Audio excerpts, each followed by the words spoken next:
कि बारे दद्दा बाबा रे दद्दा, फटी फटाई दरी कल तक और आज गद्दा, ओ बाप तुम आए मर गए दद्दा बिना पनहियन के। अम्मा बीनत रही कंडियां संग में मोड़न के, अब तुम बड़े आदमी दद्दा। एक कविता है जिसका शीर्षक है बारे दद्दा।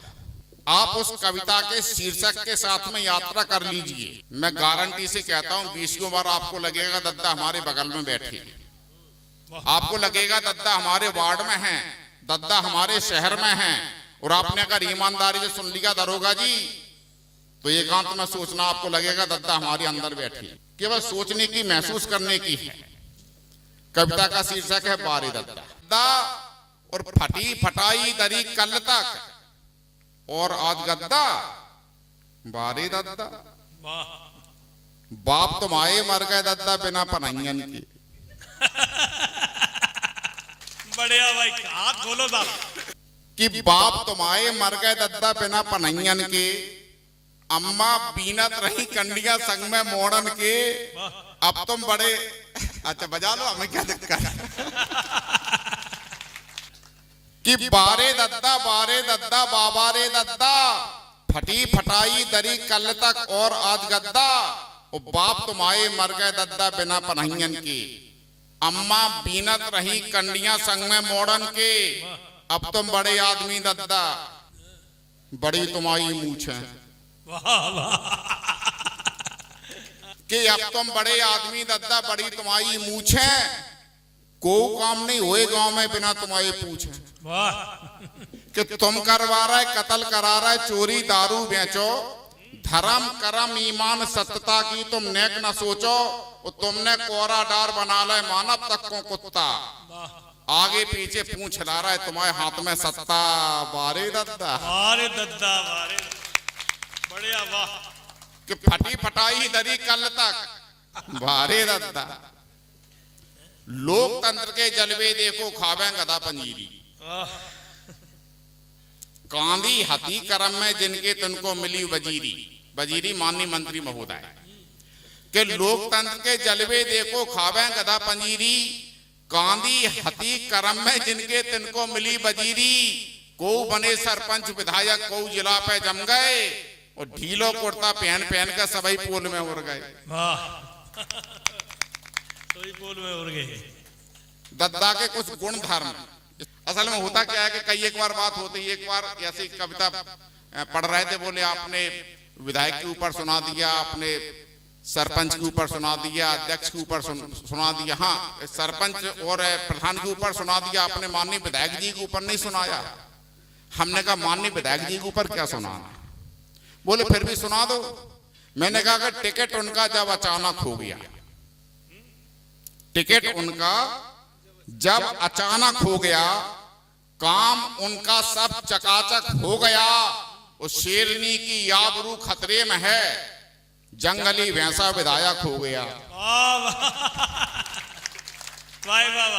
दद्दा के कुछ गुण धर्म आपके सामने निवेदित कर दें कि हुनरमंद हैं,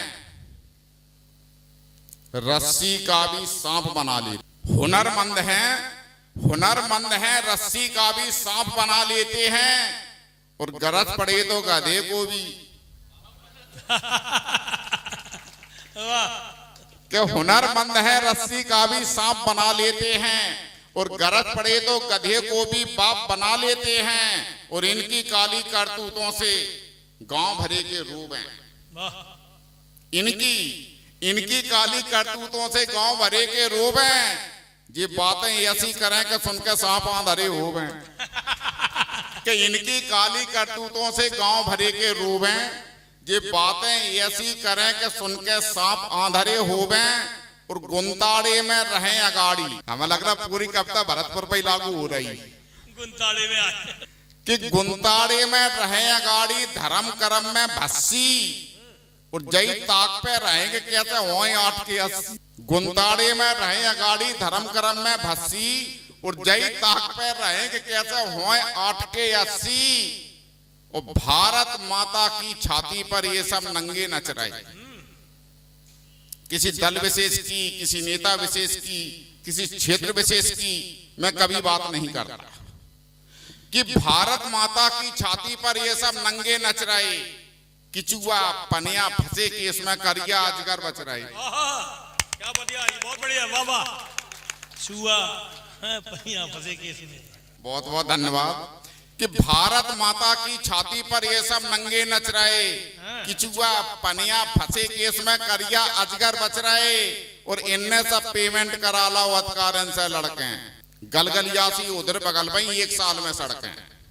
इनने सब पेमेंट करा ला अधिकार से लड़के, और गलगलियासी उधर बगल में 1 साल में सड़कें, और बे जो ऊंचे पद पे बैठी ऐसे नियम बना, चना चोर फांसी पे लटके ऊंट चोर बच जाओ। क्या बात है, चना चोर फांसी पे लटके, बे जो ऊंचे पद पे बैठे ऐसे नियम बनावे, और चना चोर फांसी पे लटके ऊंट चोर बच जावे, और कैसे कैसे नियम बनाए तुमने मेरे दद्दा।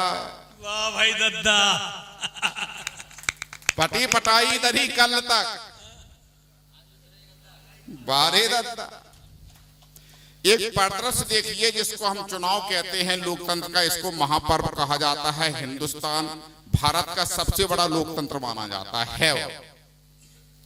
जो वोटिंग होती है, एक बार क्या हुआ कि चुनाव की जैसे ही घोषणा हुई तो हमारे पड़ोस में एक व्यक्ति रहता था, वो बड़ा मगन। मैंने उससे कहा, मैंने कहा भाई साहब आपने चुनाव नहीं लड़ा, हमारी जानकारी में आपके पिताजी ने चुनाव नहीं लड़ा, आपके बाबा ने चुनाव नहीं लड़ा, आपके बच्चों को भी राजनीति में कोई रुचि नहीं है, पर आप मगन क्यों हो रहे हो? उसने जो हमको उत्तर दिया, जय कुमार सारस्वत जी सुन लीजिए। उसने कहा हमसे कि वोट ककाजू, हम रिश्ते में उसके काका लगते थे, उसने कहा कि वोट ककाजू गिरने हैं फिर। हमने कहा उससे क्या हो जाएगा? बोले पूरी तो सुन लो। उसने कहा कि वोट ककाजू गिरने हैं फिर दारू मुर्गा उड़ना है फिर,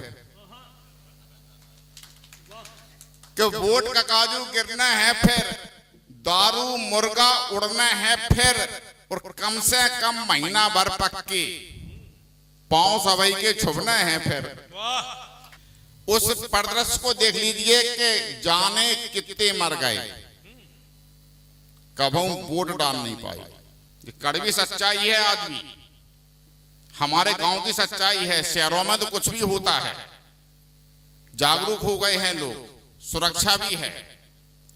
कहीं के भी गांव हो, तमाम लोग मर गए 80-80 साल के होके, बूथ तक नहीं पहुंच पाए। कि जाने कितने मर गए, कबहू वोट डाल नहीं पाए। वो जाई से दद्दा चुनाव में कबहू हार नहीं पाए। वो द्वारे द्वारे गुंडा ठाड़े रैयत को धमका रहे।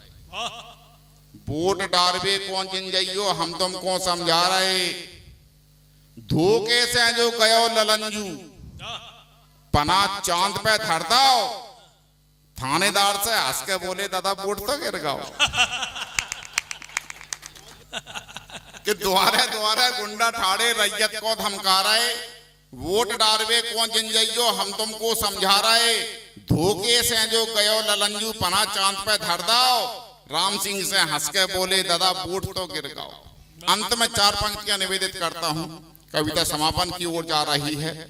बहुत से लोग बड़े धार्मिक प्रवृत्ति के होते हैं, जब तक नहाएंगे नहीं, चाय नहीं पिएंगे, जब तक मंदिर नहीं जाएंगे, खाना नहीं खाएंगे।